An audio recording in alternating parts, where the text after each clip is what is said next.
Assalamualaikum warahmatullahi wabarakatuh. Waalaikumsalam warahmatullahi wabarakatuh. Bapak Ibu, apa kabar hari ini? Alhamdulillah, luar biasa.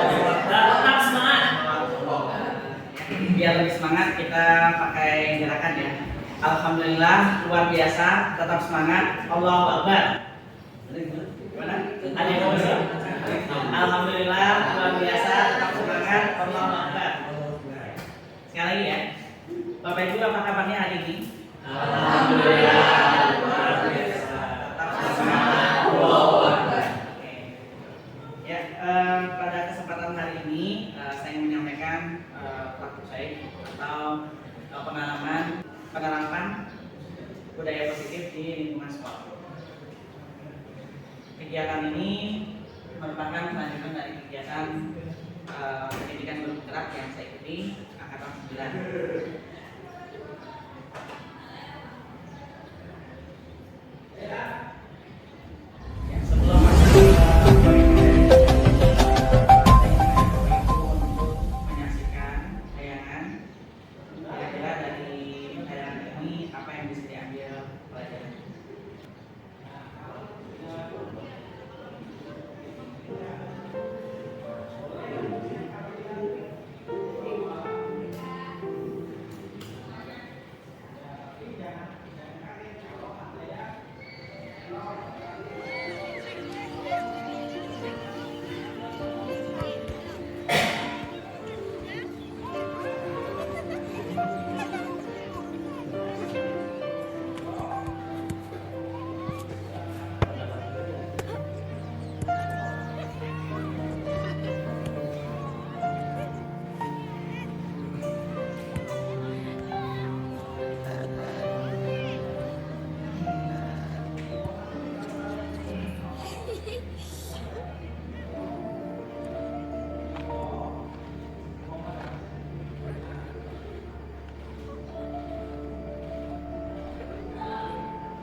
yang tadi.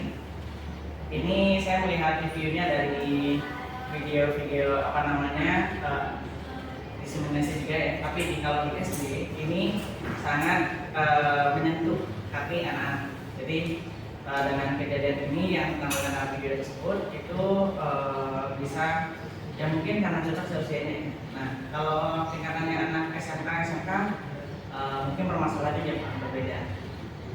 Bapak Ibu bisa dari video tadi apa yang bisa ditarik kesimpulan atau pelajarannya? Silakan. Mulai dari siapa nih? Pak Yan dulu ya. Dari guru BK dulu, Bapak Dika. Nah, ini. Silakan Pak. Nanti kita sebut ini makan dulu.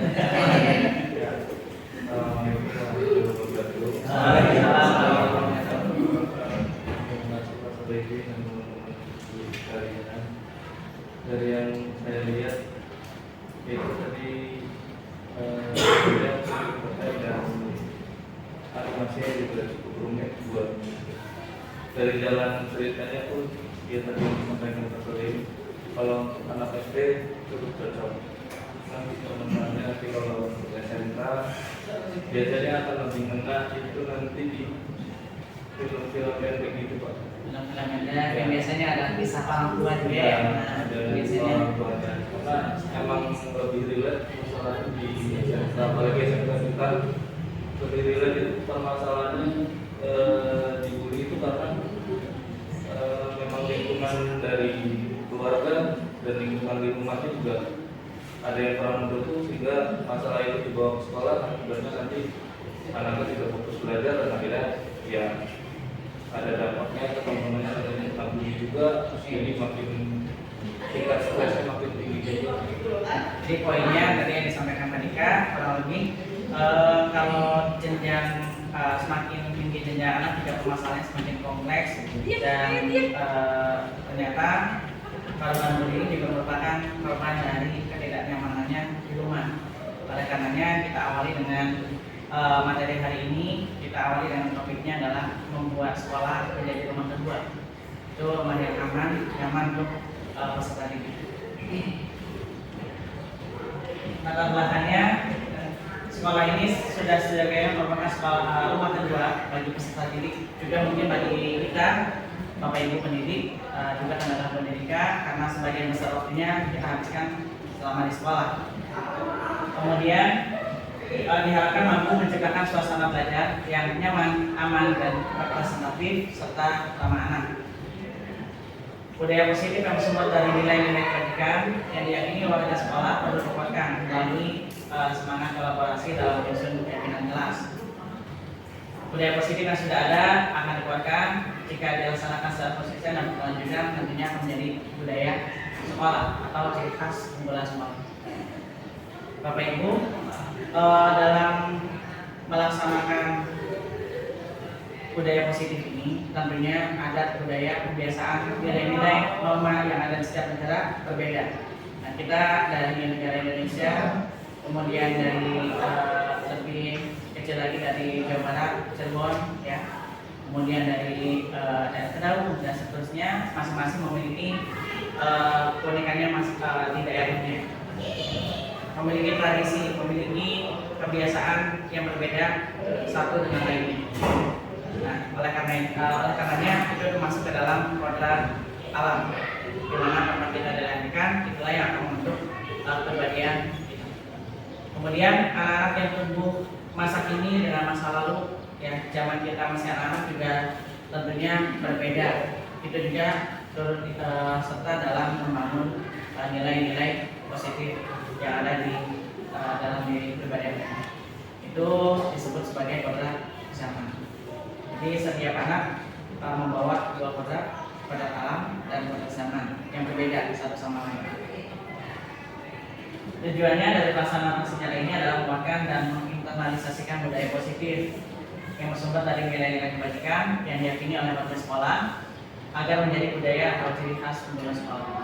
Menumbuhkan dan menguatkan pendidikan karakter dengan motivasi intrinsik, jadi motivasi yang tumbuh dari dalam diri, motivasi yang tumbuhnya dari kesadaran, tanggung jawab, yang ini yang sulit untuk ditumbuhkan. Makanya ini menjadi tugas bersama kita sebagai pendidik dan tenaga pendidikan untuk ikut menumbuhkan kesadaran ini, ya, supaya dalam pelaksanaannya tumbuh budaya positif yang sesuai dengan harapan. Tujuan akhirnya adalah tujuan pendidikan nasional kita terciptanya profil pelajar Pancasila pada diri peserta didik melalui serangkaian proses mulai belajar di sekolah. Berbagi praktik baik dan semangat menjalankan proses belajar, berbagi dan praktisi dalam rangka penguatan faktor potensi. Ada yang masih ingat faktor potensi dulu? Potensi apa saja? Pedagogi, kemudian kompetensi profesional, apa lagi? Kompetensi sosial dan kebahagiaan.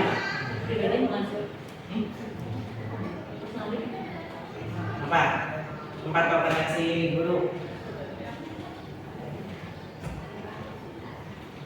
Kita juga diharapkan dengan tambahan 4C ya, kolaborasi, kreatif, critical thinking dan apa satunya? Kolaborasi, kreatif, critical thinking dan communication. Kalau ukurnya nanti kita bisa mengukur keberhasilan ini kalau yang pertama guru wali kelas dan tenaga pendidikan dan seluruh peserta aksi nyata tergerak untuk merumuskan keyakinan kelas, melaksanakan disiplin positif dalam keseharian dan penumbuhan budaya positif di sekolah dalam lingkup sekolah agar menjadi ciri khas atau nilai sekolah. Peserta didik dalam kelas masing-masing mampu berkolaborasi merumuskan keyakinan kelas dalam poster yang dipasang pada dinding kelas masing-masing. Jadi tujuan akhirnya setiap kelas mempunyai keyakinan kelas yang disepakati bersama. Yang ketiga, peserta didik secara sadar dan bertanggung jawab untuk mengaplikasikan nilai-nilai disiplin positif dan budaya positif yang merupakan representasi dari wujudnya profil pelajar Pancasila di sekolah. Ini masanya merancang aksi ini, kemudian mensosialisasikan menggunakan Bapak Ibu, memberikan penguatan tentang disiplin positif, keyakinan kelas dan profil pelajar Pancasila, menyusun keyakinan kelas antara wali kelas dengan atau guru dengan siswa, menguatkan disiplin positif dan pertumbuhan budaya positif di sekolah, lalu yang terakhir melakukan evaluasi dan refleksi bersama. Dukungan yang dibutuhkan tentunya saya sudah konsultasi kepada ibu kepala sekolah, meminta izin dan dukungan juga dari Bapak Ibu. Terima kasih kami sampaikan sudah bisa berkenan hadir di sini untuk diseminasi budaya positif. Saya sampaikan. Lalu tenaga pendidikan juga merupakan bagian integral dari majunya sekolah, tidak lepas dari perannya untuk memberikan pelayanan yang baik. Orang tua dan warga belajar juga bagian dari sistem penguatan budaya positif di sekolah. Dan yang terakhir, peserta didik ini merupakan ujung tombak keberhasilan dalam penyusunan keyakinan kelas, disiplin positif dan pengembangan budaya positif. Di modul 1 ini kami berpenggerak sudah mempelajari 4 modul. Di modul 1 ini ada submodulnya ada 4. Yang pertama, filosofi pendidikan menurut Ki Hajar Dewantara. Yang kedua, nilai dan visi guru penggerak. Nilai dan peran guru penggerak. Yang ketiga, visi guru penggerak, dan yang keempat, budaya positif. Jadi aksi nyata yang kali ini, yang terakhir dari modul 1 ini diharapkan untuk bisa diimplementasikan bergerak bersama komunitas belajar di sekolah. Filosofi pendidikan Ki Hajar Dewantara ini tujuan pendidikan untuk mencapai keselamatan dan kebahagiaan setinggi-tingginya. Kemudian dari 4 nilai ini diupayakan dalam rangka mewujudkan profil pelajar Pancasila. Kita mulai bahas kilas berbagi materi yang sudah saya pelajari tentang filosofi pendidikan menurut KHD. Pengajaran merupakan bagian dari pendidikan. Pengajaran itu adalah tidak lain pendidikan dengan cara memberi ilmu atau faedah untuk hidup anak-anak baik lahir maupun batin. Ini dalam karya tulisan Ki Hajar Dewantara. Kemudian pengertian pendidikan secara umum diartikan sebagai tuntunan dalam hidup tumbuhnya anak-anak. Jadi kalau namanya pendidikan kita punya peran menuntun. Maksud pendidikan tujuannya menuntun segala kodrat yang ada pada anak-anak agar mereka dapat mencapai keselamatan dan kebahagiaan yang setinggi-tingginya, baik sebagai manusia maupun sebagai anggota masyarakat. Nah, kurang lebih ini ya poin penting yang disampaikan oleh Kiai Darul Alam melalui karya-karyanya.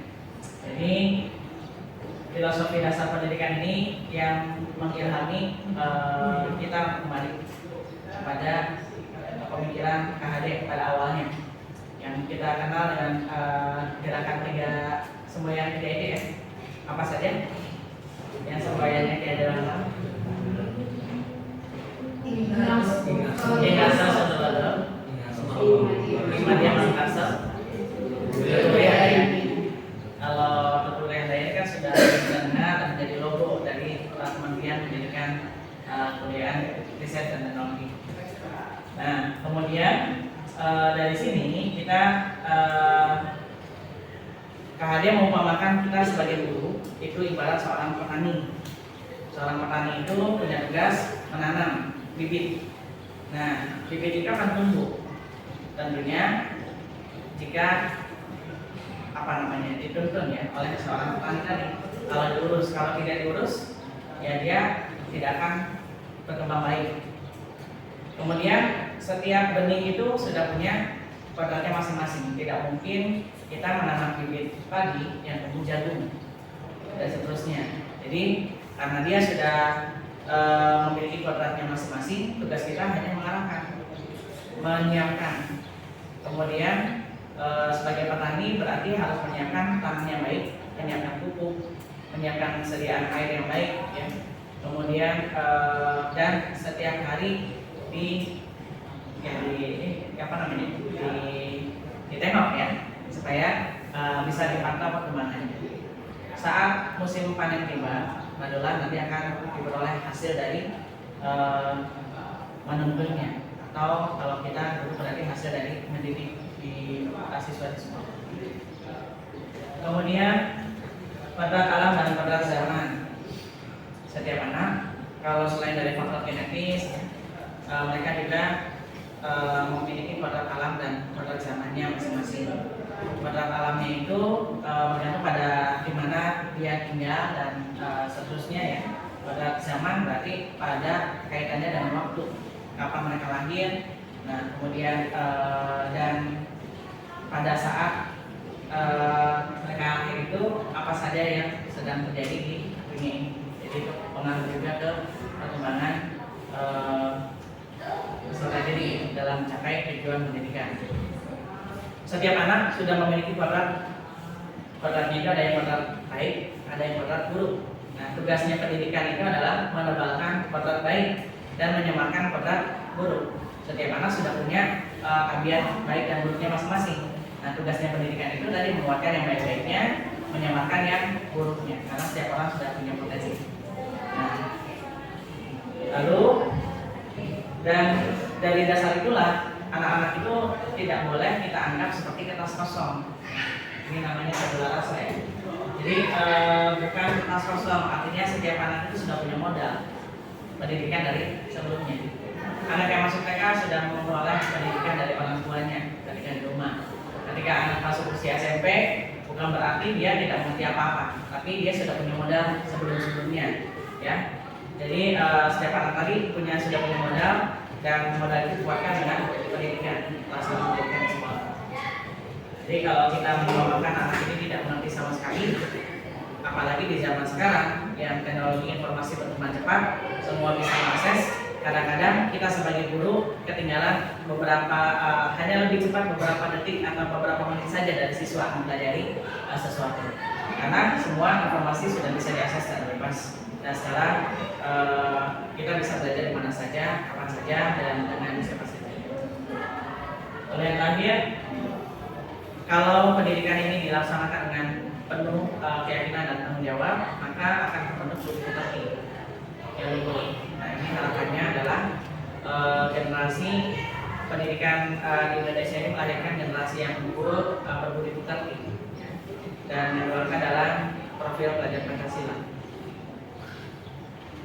Di modul kedua, saya pelajari tentang nilai guru penggerak. nilai-nilai guru penggerak. Bapak Ibu juga bisa menjadi guru penggerak. Tidak harus ikut pelatihannya. Ya kalau ada kesempatan kita bisa ikut bersama. Tapi pada dasarnya nilai guru penggerak itu yang pertama, kalau kita sudah punya nilai berpihak pada murid atau ya tadi ya, kalau bahasanya Kahari itu menghamba pada murid. Bahasanya Kahari itu menghamba pada murid. Artinya kita memberikan apa yang murid butuhkan. Jadi berpihak pada murid ini untuk anak-anak yang tipe belajar yang kinestetik, maka kita harus menyiapkan seperti apa pembelajaran yang pas. Untuk anak-anak yang tipikalnya auditory, harus seperti apa pembelajarannya. Untuk anak-anak yang kurang fokus, nah ini harus treatmentnya seperti apa. Jadi berpihak pada murid ini tadi ya, kita tidak pada satu metode dalam mengajar, ceramah terus atau presentasi terus. Tapi ini kan karena kita menghadapi karakteristik peserta didik yang bervariasi, maka kita perlu mempelajari yang namanya karakteristik pembelajaran diferensiasi nantinya di modul selanjutnya. Belum belajar ya. Kemudian yang kedua, reflektif. Reflektif itu berarti bisa mengambil cerminan, bisa mengambil evaluasi diri. Nah, reflektif itu berarti ketika ada suatu kejadian, dia bisa mengambil pelajaran dari kejadian tersebut. Ya. Ketika kejadian itu baik, maka nilai positif apa yang bisa diambil. Ketika kejadian itu buruk, maka apa yang perlu diperbaiki supaya tidak terjadi lagi. Mandiri. Nah, mandiri ini berarti guru ini punya semangat untuk bisa menyelesaikan sendiri. Dan menyelesaikan sendiri itu tidak harus selalu dilakukan sendiri. Artinya dengan kita mencari tahu, dengan kita bertanya, dengan kita belajar otodidak ya, melihat video dan lainnya, itu merupakan salah satu indikator juga kalau kemandirian itu bisa ada pada seorang guru. Ya. Kolaboratif, bekerja sama. Ketika kita sudah bisa bekerja sama dengan rekan sejawat, dengan siswa, dengan tenaga pendidikan, dengan orang tua, maka itu di dalam diri Bapak Ibu sudah tercermin nilai guru penggerak. Yang terakhir adalah inovatif. Inovatif itu berarti punya daya kreasi ya, punya kemampuan untuk membuat sesuatu yang baru. Nah, sesuatu yang barunya ini bisa berupa inovasi yang sifatnya media, inovasi yang sifatnya strategi, inovasi yang sifatnya lain-lainnya ya. Jadi inovatif di sini guru itu berani belajar dengan tidak berhenti belajar. Guru itu berani mengajar dengan tidak berhenti belajar. Jadi setiap ada inovasi baru kita pelajari, kita kembangkan, kita modifikasi dan kita terapkan. Setelah kita terapkan, tentunya kita akan bisa tahu apakah ini efektif untuk pembelajaran atau tidak. Peran guru penggerak, Bapak Ibu sebagai pemimpin pembelajaran, menjadi coach bagi guru yang lain, menggerakkan komunitas praktisi, mendorong kolaboratif antar guru, dan yang terakhir mewujudkan kepemimpinan pada murid. Karena kita mengajarkan mereka mandiri, mereka bertanggung jawab, maka harapannya tumbuh jiwa kepemimpinan pada murid. Ya, visi guru penggerak menguatkan visi sekolah sebenarnya. Poin utamanya adalah menguatkan visi sekolah. Jadi ketika kita sudah memiliki visi, sekolah itu sudah memiliki visi, apakah visinya sudah sesuai atau belum? Nah, makanya kita sama-sama menganalisis. Ketika bisa menggunakan intuisi apresiatif, pendekatannya adalah tahapannya baca. Baca itu dimulai dari buat pertanyaan, kemudian ambil pelajaran, lalu gali impian, jabarkan rencana, dan atur eksekusi. Itu tahapan ilmiah untuk pendekatan budaya apresiatif. Salah satunya dengan metode baca yang dipakai dalam kurikulum. Dan di modul keempat baru 1.4 ya, budaya positif. Melalui penerapan IA ini akan muncul kebiasaan-kebiasaan positif di sekolah yang kita kenal sebagai budaya positif. Budaya positif ini memiliki kecenderungan menciptakan rasa aman dan nyaman pada murid selama mengikuti proses pembelajaran di sekolah. Budaya positif juga mendorong murid untuk mampu mengembangkan kemampuan berpikir kreatif, bernalar kritis, mempertimbangkan sebelum mengambil tindakan, dan melakukan inovasi sebagai sebuah proses memerdekakan dirinya. Karena dia punya kemerdekaan, dia punya hak mengatur dirinya sendiri, maka dia juga diharapkan bisa melakukan inovasi, ya, inovasi sebagai pribadi yang mandiri, inovatif dan bertanggung jawab. Konsep inti dari budaya positif ini ada 8 yang akan disampaikan pada kesempatan kali ini. Yang pertama, kita mulai dari perubahan paradigma belajar. Tentunya perubahan kurikulum akan membawa perubahan paradigma belajar. Lalu dilanjutkan dengan misi positif, nilai-nilai kebajikan, kebutuhan dasar manusia, motivasi perilaku manusia, posisi kontrol guru, keyakinan kelas. Yang terakhir adalah segitiga restitusi. Perubahan paradigma belajar. Pembelajaran dengan paradigma baru merupakan pembelajaran yang dirancang berdasarkan prinsip pembelajaran berdiferensiasi. Pembelajaran satu siswa itu tidak bisa disamakan atau dipolwarkan dengan siswa yang lainnya karena masing-masing memiliki pola atau gaya belajar yang berbeda dan kemampuan awalnya juga berbeda. Kemudian sehingga peserta didik ini bisa belajar sesuai kebutuhannya berdasarkan tahap perkembangan sesuai teori psikologi modern untuk mewujudkan profil pelajar Pancasila. Kemudian dari teori kontrol ini, teori yang mempelajari teknik dan strategi mengatur tingkah laku manusia agar mampu menyesuaikan diri atau taat pada aturan-aturan lembaga, masyarakat atau kelompok. Dengan menerapkan teori ini, kita menjadi lebih humanis dalam memandang murid yang berdampak pada terjadinya hubungan sosial antara murid dengan murid. Jadi nanti kita akan lanjutkan dengan 5 posisi kontrol seorang guru. Miskonsepsi dalam teori ini yang pertama ilusi bahwa guru ini bisa mengontrol muridnya, ya. Jadi pada dasarnya kita tidak dapat memaksakan siswa untuk berbuat sesuatu jika murid tersebut memilih untuk tidak melakukannya. Itu pada dasarnya karena mereka sebenarnya sudah punya kepribadian. Nah, tugas kita menuntut mengarahkan yang baik. Kemudian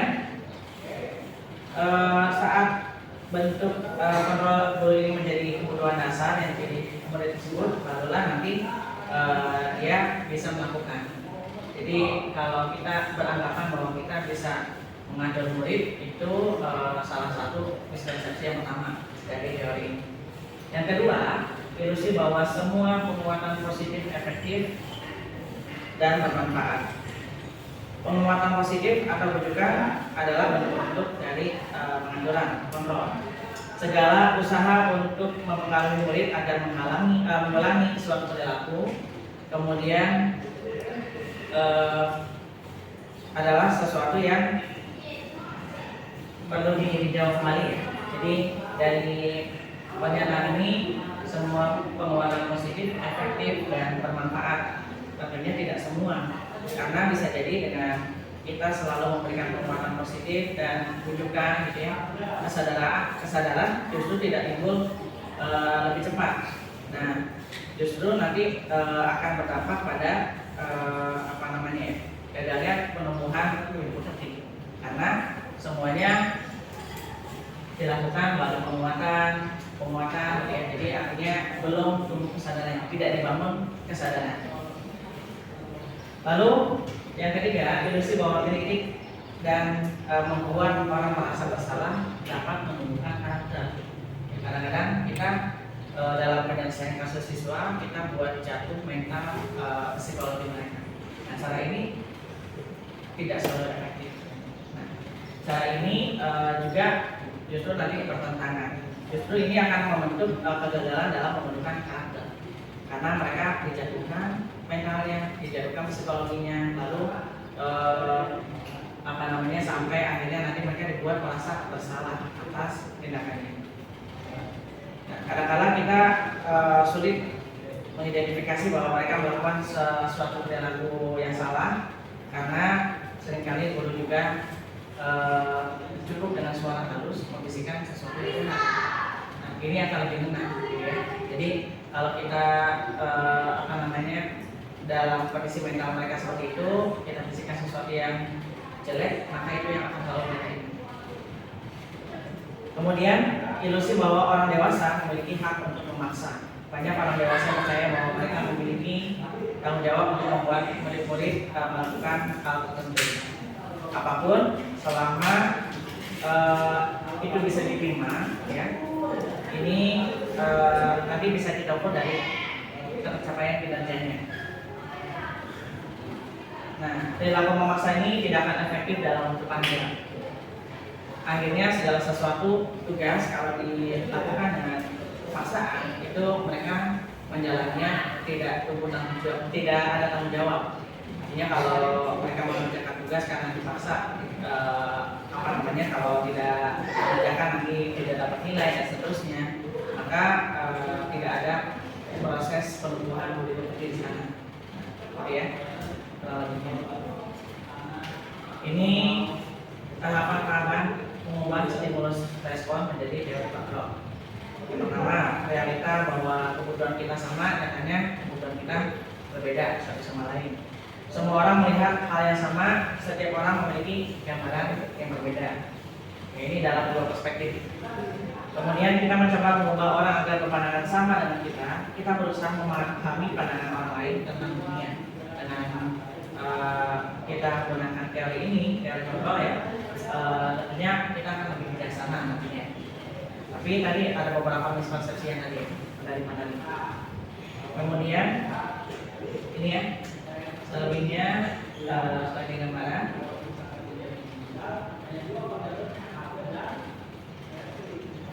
Disiplin positif. Budaya kedua adalah disiplin positif.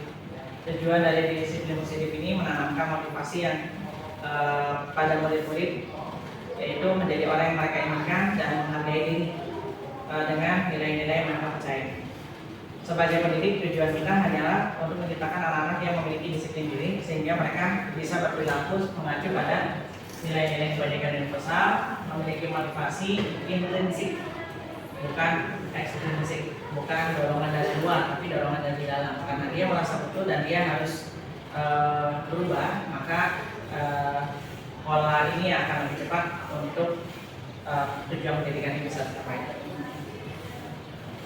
Nilai-nilai kebajikan yang disepakati bersama ini lepas dari bangsa, suku, agama, bahasa maupun latar belakangnya. Nilai-nilai ini merupakan paling besar dari sikap dan perilaku kita, atau nilai-nilai ini merupakan fondasi kita berperilaku. Nilai-nilai kebajikan banyak jenisnya. Yang pertama yang kita sepakati digunakan dalam sistem pendidikan nasional adalah nilai kebajikan profil pelajar Pancasila yang 6. Beriman bertakwa pada Tuhan Yang Maha Esa dan berakhlak mulia, berkebinekaan global, bergotong royong, inovatif, bernalar kritis dan mandiri. Ada lagi nilai-nilai kebajikan menurut Ibu PYP ya, di Primary Leadership Program. Kurang lebih ada sikap muridnya itu yang disebut sebagai nilai kebajikan. Ada toleransi, rasa hormat, integritas, mandiri, menghargai, antusias, empati, pengetahuan, kreativitas, kerjasama, percaya diri, dan komitmen. Dalam modul ada 6 sumber nilai-nilai kebajikan atau teori yang menggambarkan tentang apa itu nilai-nilai kebajikan di seluruh dunia. Nah, ini dari IBF. Nilai-nilai kebajikan yang disebutkan juga adalah cinta Tuhan dan segala cintanya, kemandirian dan tanggung jawab, dan seterusnya. Ada lagi dari The Virtuous Project. Ini nilai-nilai kebajikannya, ya. Baik sekali. Budaya positif yang keempat yang kita pelajari adalah kebutuhan dasar manusia. Ketika kita mendapatkan apa yang kita inginkan, sebetulnya saat itu kita memenuhi satu atau lebih dari satu kebutuhan dasar kita, yaitu yang pertama kebutuhan untuk bertahan hidup, survival. Yang kedua, kebutuhan akan kasih sayang dan rasa diterima, love and being. Yang ketiga, kebutuhan atas kebebasan atau freedom. Yang keempat, kebutuhan atas kesenangan, fun. Dan yang kelima, kebutuhan atas penguasaan, power. Ya, kemerdekaan kita sebagai seorang manusia. Kemudian yang kelima, motivasi perilaku manusia. Contohnya di sini motivasi ikut kegiatan pengembangan profesi yang berkelanjutan, misalnya kegiatan MDMP, kegiatan diklat, kegiatan yang lain-lain. Dari sini disebutkan ada 3 motivasi perilaku manusia. Yang pertama, untuk menghindari ketidaknyamanan atau hukuman. Yang kedua, untuk mendapatkan imbalan atau penghargaan dari orang lain. Yang ketiga, untuk menjadi orang yang mereka inginkan dan menghargai diri sendiri dengan nilai-nilai yang mereka percaya. Kira-kira dari capaian ini motivasinya apa nih? Contoh yang memotivasikan 3 motivasi ini. Untuk menghindari ketidaknyamanan atau hukuman, biasanya alasannya motivasinya apa? Ikut kegiatan PKB atau pengembangan profesi yang berkelanjutan. Misalnya kegiatannya adalah diklat untuk berkelum, diklat untuk implementasi berkelum merdeka. Dan di situ undangannya harus hadir berkelum dengan operator misalnya. Kira-kira motivasi datanya Buyo apa Buyo? Motivasi untuk datang ke kegiatan pelatihan itu, ibu sebagai orang kurikulum misalnya, motivasi ibu apa ya untuk datang ke situ? Nanti kita analisis kira-kira motivasinya Buyo ini masuknya ke yang mana nih? Ya selain itu wajib dan dia harus menghadiri, ya bilangnya akan menanggung perempuan. Oke. Jadi kalau karena tadi jawab wajibnya, berarti kan ada yang dihindari supaya nanti tidak ada punishment atau hukumannya. Kemudian untuk misalnya ada lagi kegiatan-kegiatan yang misalnya kalau kegiatan dinas luar ada transportnya, berarti kan ada yang diharapkan, ya, ada imbalan, ada penghargaan dari orang lain. Kemudian untuk menjadi orang yang mereka inginkan dan menghargai diri sendiri dengan nilai-nilai yang mereka percaya. Nah ini misalnya kita tujuan datang ke kegiatan ini tujuannya untuk memperoleh pencerahan tentang apa itu implementasi kurikulum merdeka, supaya kita dalam melaksanakan kegiatan di sekolah sesuai dengan arahan dari pemerintah dan seterusnya. Misalnya seperti ini. Kita lanjut dengan hukuman, restitusi dan penghargaan. Nah ini ada hukuman, konsekuensi, dan restitusi, ya. Korelasinya nanti identitas akan datang kalau yang kita dapatkan adalah hukuman. Kalau kita menyaksikan berita akhir-akhir ini ya, banyak sekali kasus-kasus guru yang diperkarakan karena memang kelihatannya dari apa ya, dari perkembangan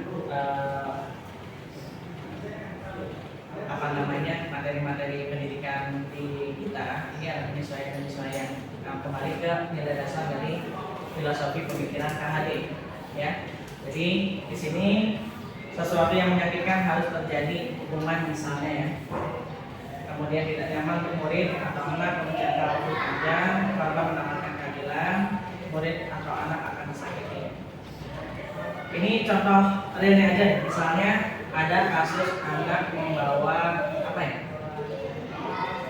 Misalnya membawa rokok. Nah, kalau misalkan ada anak yang membawa rokok, hukumannya apa? Biasanya, kalau di sini hukumannya apa? Mereka apa? Kalau yang membawa rokok,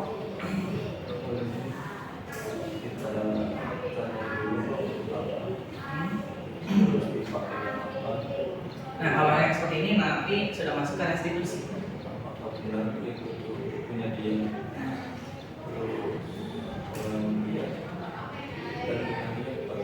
Orang tuanya sesuai aturan di sini kan, terus dibikin pernyataan kalau ini. Ya. Oke, jadi misalnya hukuman itu adalah ya nih, pokoknya tidak mau tahu karena barang bukti ada di kamu, berarti kamu adalah yang membawa rokok itu dan menggunakan rokok itu. Kemudian langsung diterapkan hukuman tanpa ada diskusi dan lainnya, itu sifatnya hukuman ya. Kemudian konsekuensi ini karena misalnya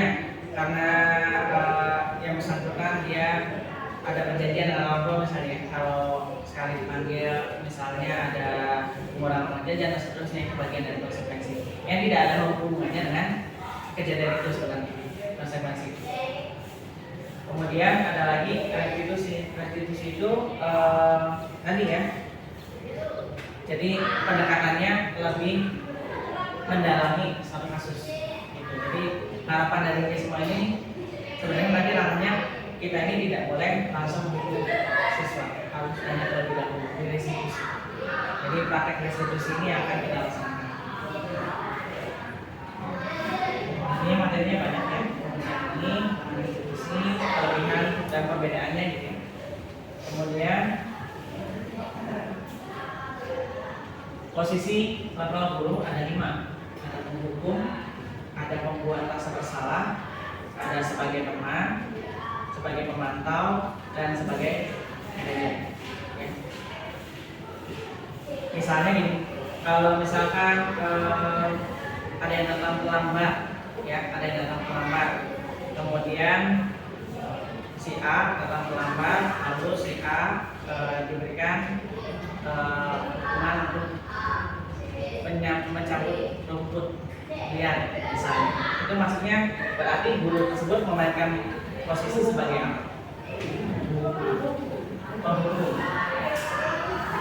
Semisal diceramahi yang lainnya gitu ya, kemudian dijelaskan dampak dari kelamaannya ini menghambat jalannya tadarus.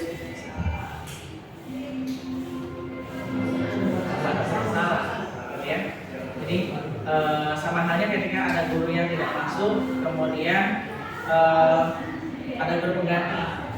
Guru penggantinya itu masuk kelas itu dan siswa tidak menghargai libur dan lainnya. Akhirnya gurunya ngomong, tolong yang tugasnya dikerjakan, nanti ibu dipanggil misalnya nanti ibu panggil guru karena tidak menjalankan tugas mengganti guru yang tidak ada itu. Jadi peran guru tersebut membuat siswa merasa bersalah. Jadi memposisikan dirinya sebagai teman. Karena dia memposisikan diri sebagai teman, maka akhirnya wibawanya kurang. Jadi tidak dianggap oleh siswanya. Kelas ribut dan seterusnya. Kemudian kalau pemantau sudah dikerjakan belum? Jadi ngasih utama tapi tidak dipantau. Tapi hanya sekedar ini, kalau sudah selesai apa itu, jadi sudah pemantau. Yang terakhirnya manajer. Manajer itu lebih kepada ketika dia terlambat memilih sendiri hukumannya mau hukumannya apa, mau konsekuensi apa nih yang mau dilaksanakan.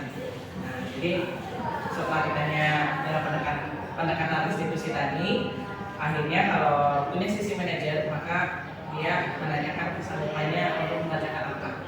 Atau semisal di kelasnya sudah ada kesepakatan kelas, tanya dulu kesepakatan kelasnya apa. Kalau yang terlambat nanti bagaimana, nanti tinggal dilaksanakan. Jadi anak tersebut tinggal melaksanakan dari yang sudah disepakati sebagai nilai yang diyakini bersama teman-teman kelasnya. Nah, keyakinan kelas. Keyakinan kelas ini salah satu unsur utama yang perlu diaplikasikan dalam membangun budaya positif yang berpihak pada murid dan berharap dengan produknya murid yang berkarakter profil politik Pancasila.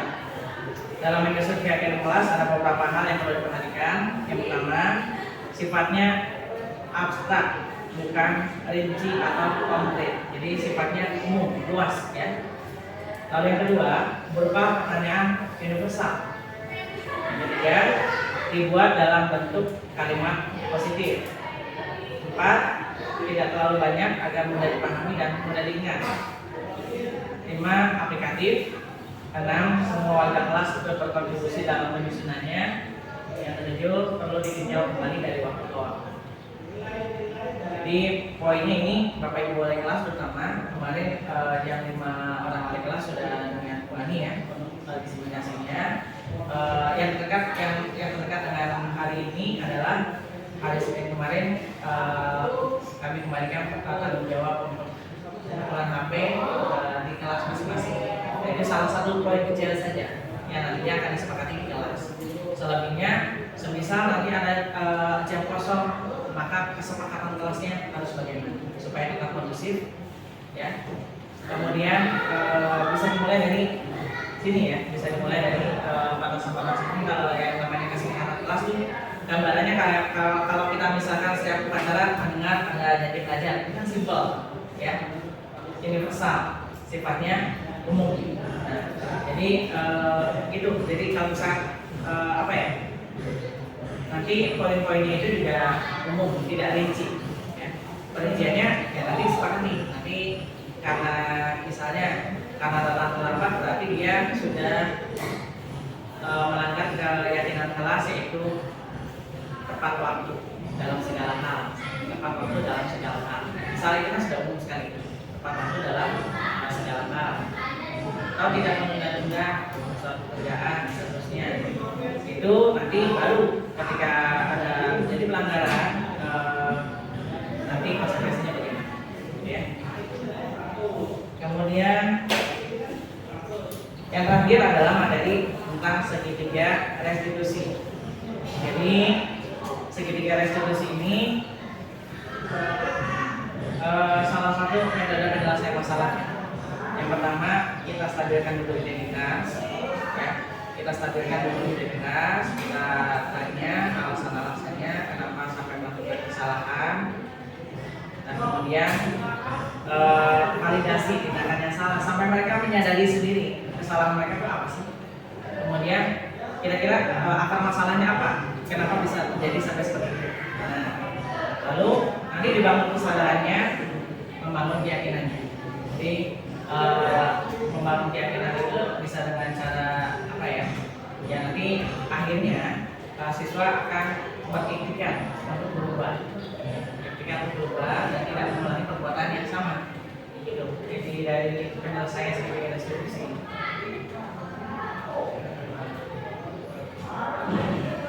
Jadi perubahan cara berpikir dengan melakukan budaya positif, ya. Budaya positif ini tidak bisa kita lakukan sendiri. Kita harus libatkan bersama warga sekolah, bersama siswa. Kita merumuskan bersama. Budaya positif itu tidak hanya keyakinan kelas, tidak hanya disiplin positif, tapi yang tadi ya nilai-nilai kebajikan dari merupakan bagian dari budaya positif.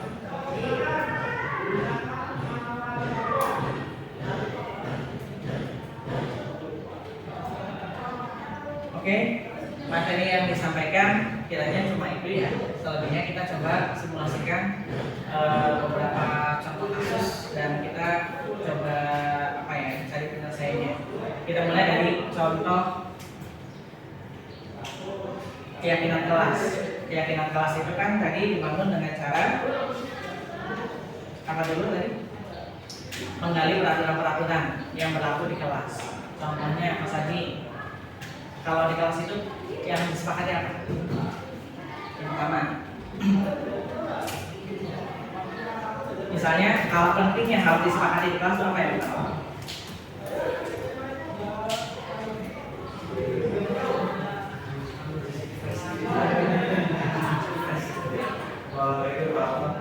Ya. Ya. Gimana? Betul dulu berarti nanti apa tuh?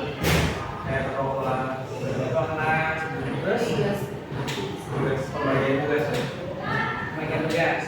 Berarti ini menggali peraturan dulu ya. Kita dari menggali peraturan yang disepakati kelas.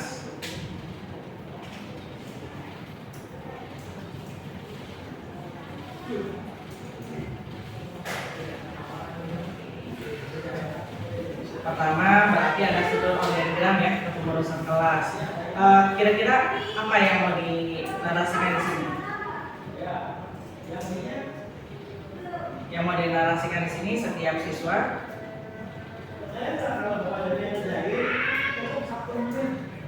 misalnya.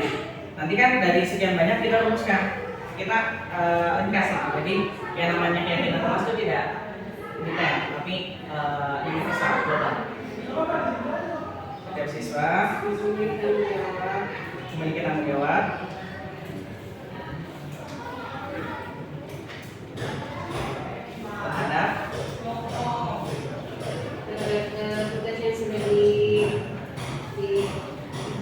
misalnya terhadap tugas setiap siswa memiliki tanggung jawab terhadap tugasnya dalam pengurusan kelas gitu.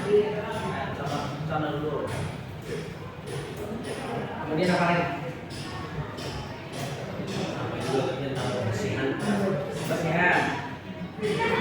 Misalnya tidak boleh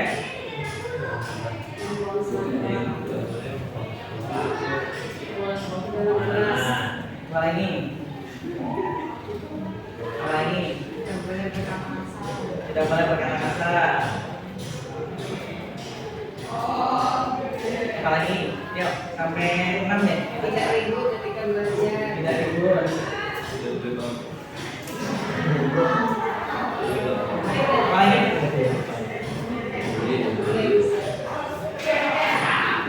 Menghargai guru. Ya, menghargai guru.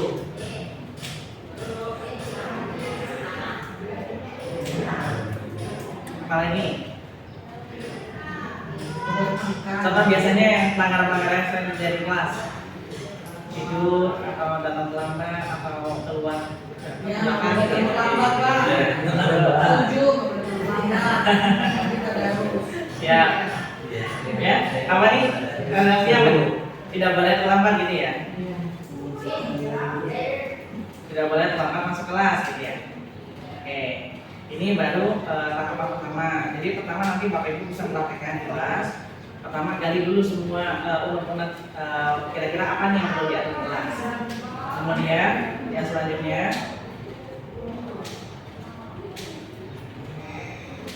yang kedua ubah menjadi kalimat positif. Yang pertama sudah positif nih, setiap siswa memiliki tanggung jawab terhadap tugasnya dalam pengurusan kelas ya. Sampai tempatnya berarti. Nah, tidak boleh membuang sampah sembarangan berarti Buang sampah pada tempat. kemudian tidak boleh berkata kasar. Kata yang baik dan sopan kita. Tutur kata yang sopan dan baik ya. Baik dan sopan. Lalu Tidak ribut. tidak ada Dalam belajar. Biar ketenangan kembali.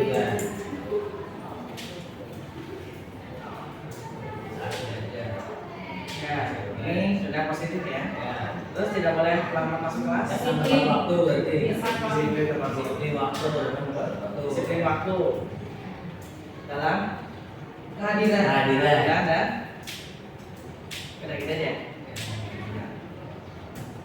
Oke. Selanjutnya tahapan yang ketiga.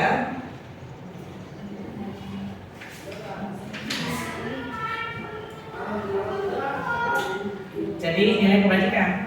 Kira-kira dari nilai-nilai ini, tadi kan gambaran nilai kebajikan banyak ya. Ada profil pelajar Pancasila, ada yang dari KYP, ada yang dari IPF, ya. Sampai yang ini, ada yang dari pelajar Pancasila, ada yang dari PIP, ya. Ada yang dari IHF, ada yang dari Fit Project, ada yang dua lagi yang tidak saya sebutkan di sini. Kira-kira setiap siswa memiliki tanggung jawab terhadap tugasnya dalam pengurusan kelas masing-masing ini merepresentasikan nilai kebajikan apa?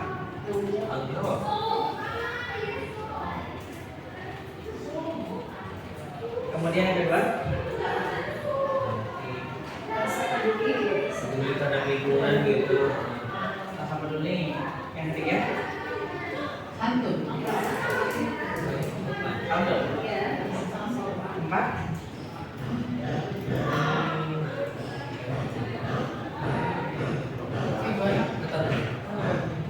Menghormati ya Pak. Menghormati. menghormati. Apa? Toleransi atau apa? Bahasanya menghormati ya? Iya. Sama kayak ini.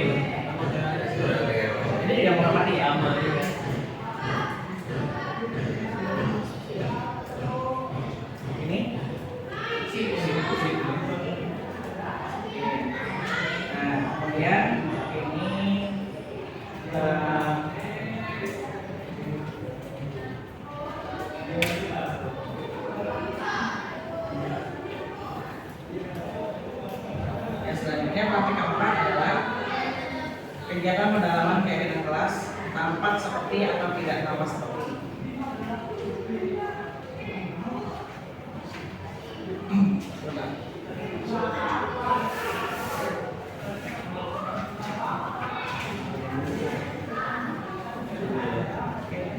Jadi nanti dari sini, dari keyakinan kelas yang sudah disusun, nanti disederhanakan menjadi kalimat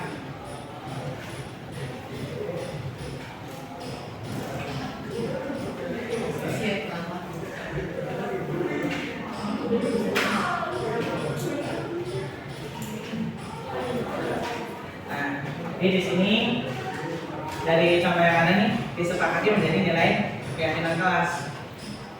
Contohnya lebih apa namanya? Lebih kata-katanya lebih padat, lebih singkat gimana? Dari sini kan ada yang menghormatinya ada dua nih, ini kan bisa jadi satu nih. Ya.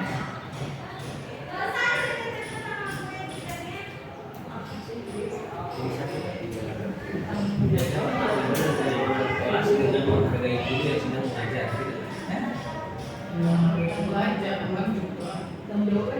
Bertanggung jawab.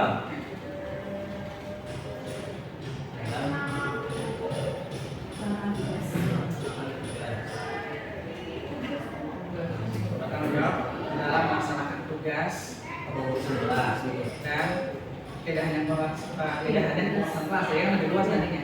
Jadi bertanggung jawab dalam melaksanakan tugas dan kewajibannya. Yang kedua,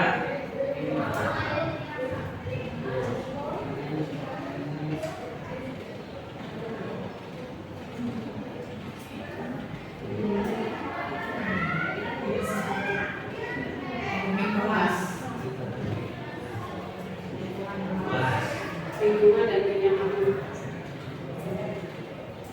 Peduli terhadap sanitasi lingkungan. Iya. visual. Yang ini berarti sudah cover ya. Sama ini menjaga tertibat kenyamanan kelas kan sudah ada nih 1 dan 2 sudah masuk 3. Nah, 3 Sopan dan santun dalam bertutur kata.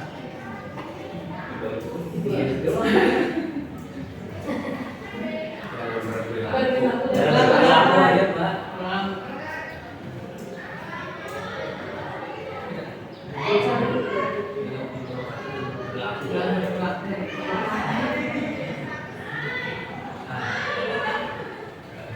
sopan dan santun dalam bertutur kata, dannya ada 2 kali ya. Santun dalam Sopan santun dalam berkata, berperilaku, dalam berpikir dulu nih. Berpikir, berkata, kan sopan santun dalam berpikir sih ya. Berkata dan berperilaku. Ya, sama santun dalam berkata dan berperilaku serta pikir positif, kita semua menghormati positif, jangan naik, satu sama lain. tidak gunanya. Iya, contoh ya. Oke, jadi 4 poin ini jadinya.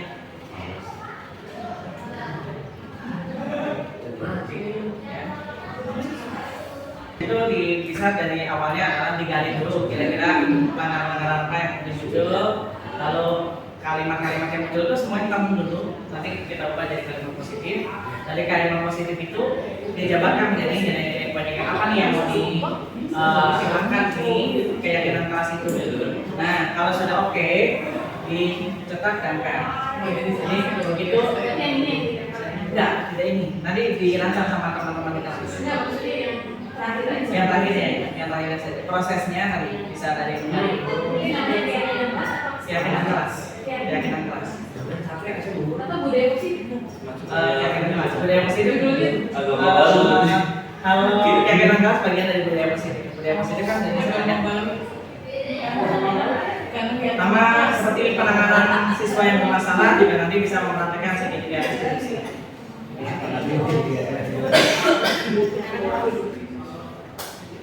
Kita mau coba praktek segitiga restitusi. segitiga kotak. Ya segitiga. Ada segitiga kotak. Kehidupan paling tadi Gunung punya hati, pantai punya bibir, jalan punya batu, dia punya aku. Oke, saya minta dua orang, ya sukarela lah. Siapa yang mau menjadi murid dan siapa jadi guru? Kayaknya saya jadi murid, kayaknya kebaliknya jadi guru. Saya jadi murid, dulu jadi guru. Nah, Saya muridnya. Ayo juga jadi UN. Dulu saya. Ini ada kasus, tak saya kasus. Ya, nanti coba kasusnya sama-sama dipelajari. Jadi nanti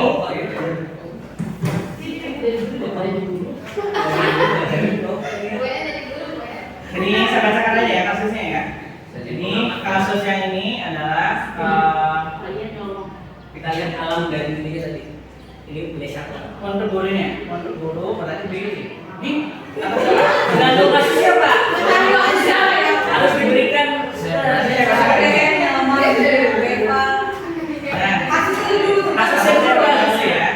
Kasusnya sebagai guru, Anda adalah wali kelas 11 SMK, misalnya di sini ya,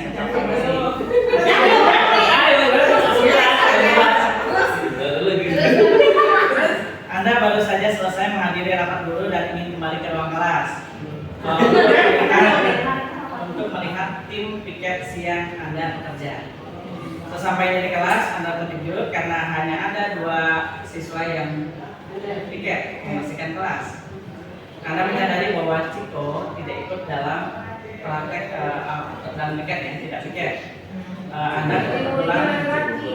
Anda tahu betul bahwa Ciko hari ini masuk sekolah.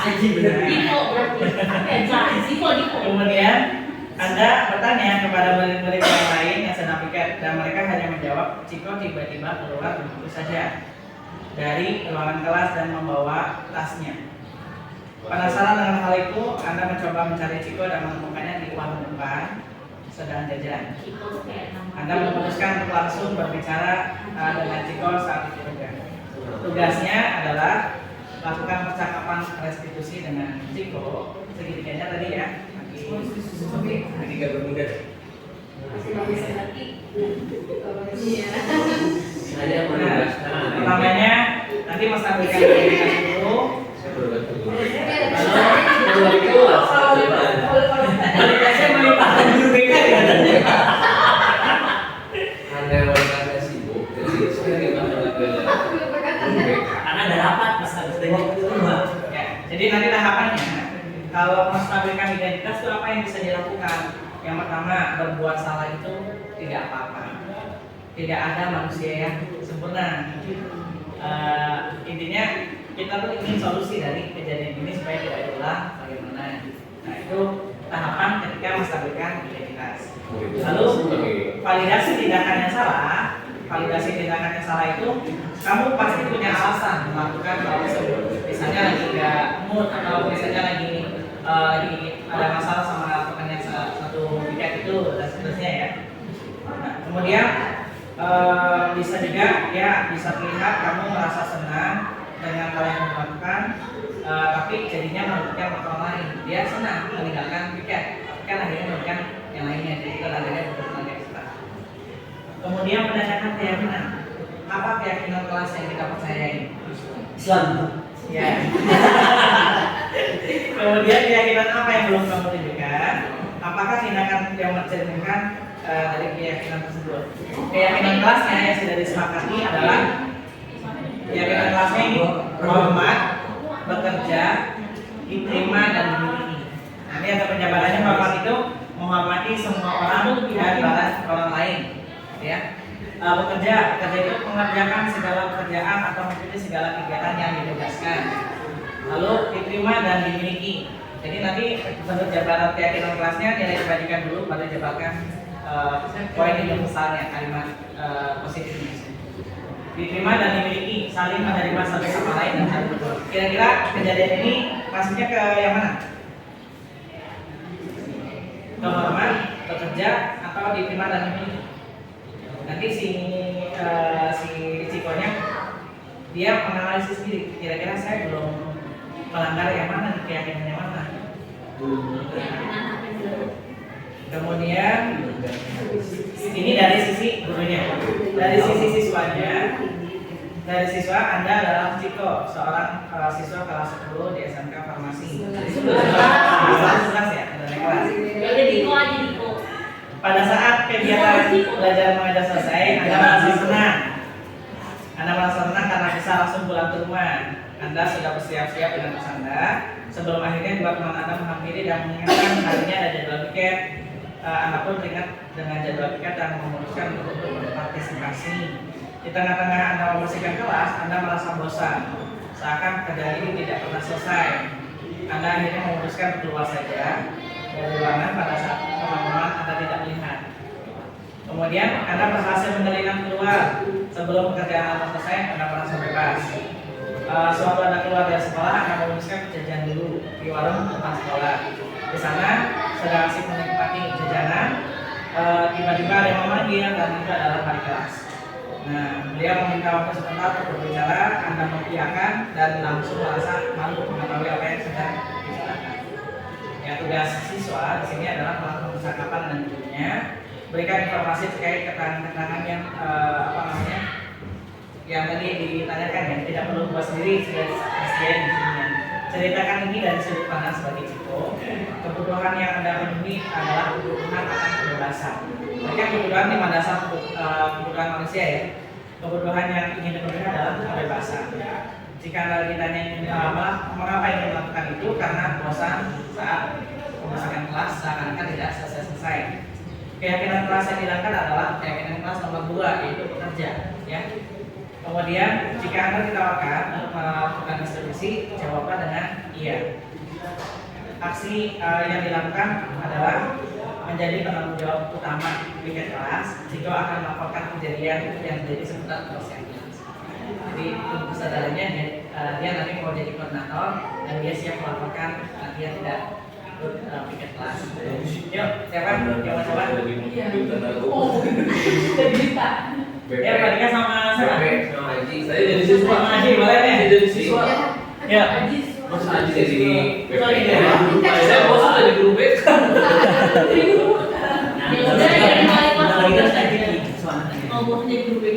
Silakan. Ayo. Katanya mau coba bahas. Ada jiwa. Ayo 10 Iya, Jadi negeri. Di bahasa sih di wali kelas. Enggak apa-apa, Enggak. yang kan juga di luar itu. Kayaknya sama saya kan ngomong itu Terima kasih. Gue itu balik kelas. Sono. Saya lagi Tapi ada percakapannya gitu. Enggak ada. Tapi gambarannya tadi. Natural aja boleh. Tapi sudah tahu ya. Udah ini Oke, silakan. Ini dari di kelas kita. Dari nggak usah langsung aja langsung pas ngobrol di kantin. Oh, Ini ngobrolnya di kantin, tadi dipanggil. tadi katanya dipanggil. Ya, boleh dipanggil. Ke ruang Bapak. Kan ngobrolnya langsung di kantin ya. Mulai dari depan dong. Ngobrolnya langsung di kantin. Oh, ngobrol. Lagi makan di kantin dihampiri sama wali kelasnya gitu. Ambil dulu ya. Ciko, lagi nge-HP. lagi ngapain? Lagi jajan. Kenapa ada di sini? Ya kan udah waktunya pulang. Oh gitu, tadi ibu dari kelas katanya ada apa nih kamu tidak di kelas? Tadi kan tiket Bu, tapi cuma sebentar. Udah tuh ngobrol dulu sini, coba sebentar. Kenapa? Coba ibu ngambilin kamu kira-kira ada apa? Ya kan tadi waktunya pulang Bu, terus saya gimana sih Bu, kalau punya pulang kan seneng, saya tuh udah pengen cepet-cepet pulang Bu. Tapi diingetin sama si Dika Bu, terus piket, jadi saya emang jadwalnya piket sih Bu sebenarnya hari itu, tapi terus saya cuma ngangkat beberapa kursi aja Bu, terus pas merekanya meleng, ya udah saya pulang karena saya ngerasa tiap hari itu piket terus kayaknya nggak habis tuh Bu kayak gitu jadi ya udahlah saya pulang aja terus saya lapor saya diajar. Menurut kamu itu boleh seperti itu? Ya nggak boleh Bu. Jadi bagaimana kalau begitu? Baiknya gimana nih? Kan teman-teman di kelas juga nunggu. Masa yang lainnya kerja, kamunya udah enak-enak makan. Kan pada akhirnya nanti kita pulang sama-sama ada waktunya. Ya Bu, saya salah. Saya harusnya bisa apa ya, keyakinan kelas yang udah kita buat bareng-bareng harusnya benar-benar kita ikutin gitu. Kalau gitu ya udahlah Bu, saya siap memperbaiki diri. Saya nanti siap Bu kalau misalnya jadi koordinator untuk piket dan saya akan memantau termasuk diri saya sendiri dan teman-teman supaya tidak ada kejadian lagi kayak saya. Benar nih. Ya Bu. Boleh kamu ngomong begitu, tapi ibu harus ada saksi. Oh, gitu. Karena kamu tidak bisa berjanji dengan ibu tanpa ada saksinya. Nanti kamu janji sama ibu, besok minggu depan begitu lagi. Yuk ke kelas dulu, kamu janji sama teman-teman. Biar nanti disaksikan nanti minggu depan dan minggu depan seterusnya kamu tidak akan berlaku seperti ini. Siap? Teman-temannya masih ada Bu? Masih, ayo coba ayo di sini makan. Ntar saya bayar dulu Bu. Ya boleh dapat nama bayar. Kelihatannya ini based on true story. Enggak ya? Muridnya baik banget. Iya benar. Langsung mau belajar ini belum saya suruh. Tadi mau kejar dulu kan? Jangan jadi pencari. Oke, cukup ya kelihatannya.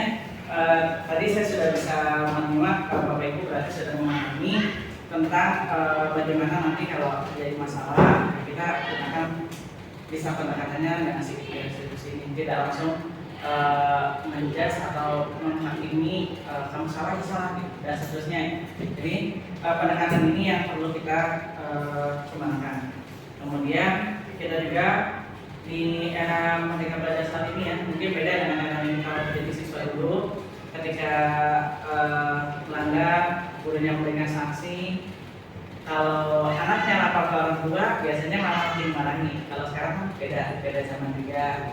Dan kita juga menggunakan psikologi modern ya, sehingga pendekatan menyelesaikan masalahnya tidak menggunakan kekerasan, ya, tidak menggunakan tadi ya. Jadi kita tambahkan dari pendekatannya kita bisa aplikasikan pendekatan psikologi institusi ini. Bapak Ibu, sebelum ditutup satu orang barangkali ingin menyampaikan yang didapat resume hasil hari ini. Silakan. Bu Eva boleh? Bu Eva apa doa atau Bu Yuli? Ya, saya. Ya boleh. Bu Yuli di sini Bu.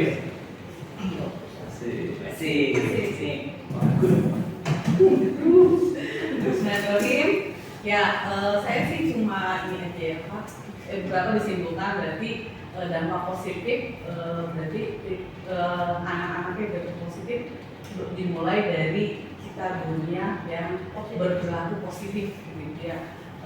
Apapun gitu ya, di yang baik maupun di depan gitu, di depan di karyawan gitu dan di ruang guru gitu, apa-apa semua nilainya positif, even sesama guru, walaupun kita even ke siswa juga gitu, pasti ada sesuatu perilaku siswa itu ingin selalu yang baik gitu ya, sehingga ya tidak menjudge siswa ya istrinya berprasangka buruk gitu. Kita harus selalu berprasangka baik dulu, digali dulu masalahnya baru. Jadi intinya fokus pada solusi, bukan mengakui masalahnya gitu. Itu yang saya ambil dari sini dan benar-benar bisa diterapkan. Terima kasih Bu ya. Oke, Dea. Ya, terima kasih Bapak Ibu. Jadi saya simpulkan di sini saya menyampaikan ini juga dalam kapasitas selain saya juga salah berat, saya juga memiliki tanggung jawab untuk sama-sama kita sebagai bagian dari warga sekolah menumbuhkan budaya. Artinya Artinya semuanya itu dari posisi lima posisi kontrol kita sebagai guru, maka posisi manajer itu yang harus bisa kita wujudkan. Nah itu juga butuh keteladanan. Nah keteladanan itu harus dari diri kita juga. Jadi sama-sama mudah-mudahan mulai dari kesempatan hari ini berikutnya kita berusaha untuk bisa menjadi teladan yang bisa diikuti oleh siswa, sehingga siswa tidak kehilangan sosok yang perlu contoh ya. Ketika di rumahnya dia tidak dapat teladan atau tidak dapat contoh baik, maka mereka akan menemukan di rumah keduanya di sekolah. Mohon maaf barangkali ada pemaparan atau penyampaian yang kurang berkenan. Sekali lagi saya ucapkan terima kasih atas kehadirannya dan telah mengikuti kegiatan yang selesai. Saya tutup. Bila kisah Tuhan, Assalamualaikum warahmatullahi wabarakatuh. Waalaikumsalam warahmatullahi wabarakatuh. Ayo kita bersama. Kalau saya